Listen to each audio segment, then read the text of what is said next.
Hello, I'm Raging Amish, and welcome to a rapid-fire review of the MTS-255 in Call of Duty Ghost. For the past month and a half, I have received one request more than any other. Many want to see a shotgun review. I can understand why. As of January 4th, 2014, very few videos exist that actually cover any of these CQC specialty weapons. Once you see one shotgun though, covered from beginning to end, you'll understand why people aren't really rushing to cover these things, and why relatively few players actually use a shotgun.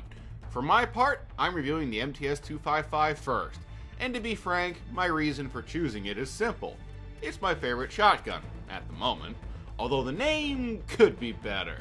Admittedly, MTS-255 or 255 or 255, it just doesn't roll off the tongue.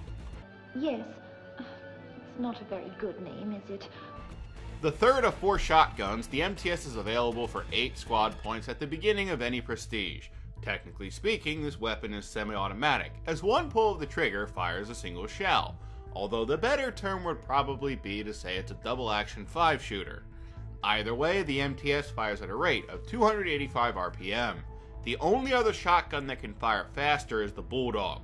Regardless, with each shot, the MTS will release 8 pellets, which is normal. By default, each pellet does 60 to 13 damage. That sounds pretty good, doesn't it? A single round can inflict a whopping 480 damage up close and 104 at range. It's rare to hold such extreme power like this in Call of Duty. Here's the problem. The range is atrocious. The pellet damage starts to drop off at 2.2 meters and completely falls off at 10.9 meters. On top of that, once you hit 10.9 meters, the pellets completely disappear. This is consistent with past Call of Duty titles. At a certain point, shotgun pellets will vanish into thin air. To make matters worse, you get no headshot multiplier. I guess you could argue that's to be expected, but still, it means any headshot you get is because you just happen to hit the enemy in said spot. I know what some of you are already thinking though. Doesn't the MTS-255 get a headshot multiplier with slug rounds? That subject is up next. What? I warned you. Already we'll slug you, saw! In Call of Duty Ghost, the MTS is like any other shotgun in the tier and can switch out the buckshot for slugs that can potentially kill with one single pellet, if you can call it that.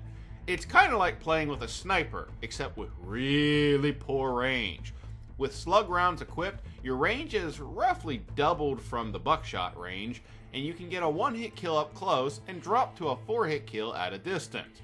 As an added bonus, the slug rounds have infinite range rather than completely dropping off.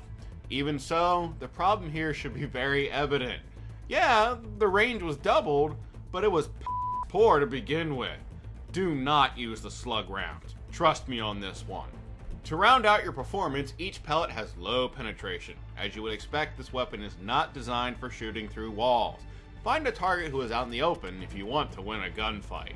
Overall, the MTS-255 is what it is. The power is insane with each shot, but the range is highly limiting. The rate of fire honestly ain't too bad considering a single shot can kill, but again, the range makes the high damage less than practical. But what does that have to do with anything? No, he's got a point.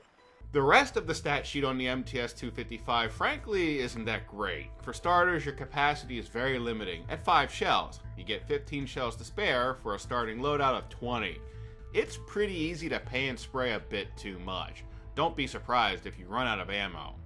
Thankfully, on a redeeming note, you do move pretty fast. The weapon's pace hits a high note with 100% movement, a decent yet kinda big hipfire spread, and a fast ADS time at 200 milliseconds. I have 2 quick pointers.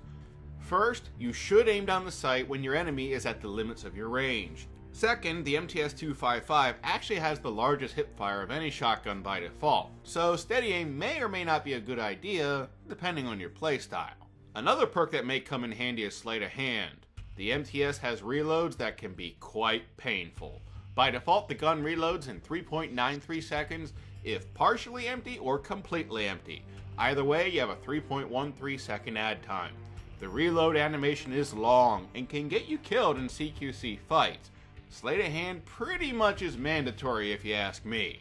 Last but not least, the recoil largely isn't worth talking about. Seeing as this is a shotgun, you should be firing from the hip for the most part, with one glaring exception. You see, after 3 games, it appears Infinity Ward has finally managed to get a clue. In Call of Duty Ghost, there is actually reason to aim down the sights with a shotgun. Finally, when you aim down the sight, the MTS-255 will tighten the spread of your pellets. That's odd. I thought that would be big news. Still, you should be picky about when you aim down the sight. I would only recommend doing so if your opponent is at the limits of your range. I doubt you will need to do this much, but it's good to learn when's the right time to do it and when to not. Experience will be your best guide here. End of the day, the MTS-255 shotgun, and the entire tier for that matter, is what it is. You can be negative if you want, the range is crap, the reloads are slow, and the ammo loadout can be limiting. On the other side though, few weapons will dominate so much up close. Each shot is incredibly powerful, and frankly, that's all you really need with the right playstyle.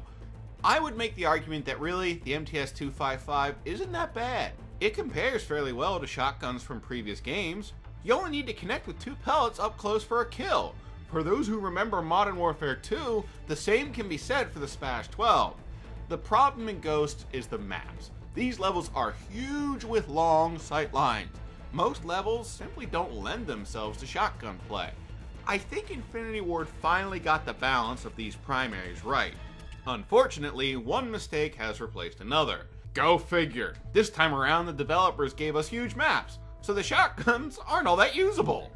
Don't! That's just my take. You're obviously welcome to come to your own conclusions. That concludes this review of the MTS-255. What should I review next?